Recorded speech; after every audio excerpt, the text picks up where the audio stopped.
ஒரு பிரிவு பெரிதாய் என்ன செய்துவிடக்கூடும் என்று சாதாரணமாக மட்டும் நினைக்காதீர்கள். பேசிய வார்த்தைகள் மௌனமாய்க் கொள்ளும்.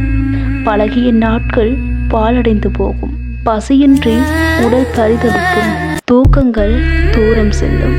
இன்பம் என்பது இல்லாமல் போகும். புன்னகை என்பது புதைந்து போகும். கண்கள் இரண்டும் சிதைந்து போகும். தன்னைத்தானே வெறுக்க நேரும். தனிமையை மட்டுமே எங்கும் தேடும். எப்படியாவது சேர்த்திட மனமும் எங்கும். நடு இரவில் நெஞ்சம் பதறும். விழித்தவுடனே கண்ணீர் அணைக்கும்.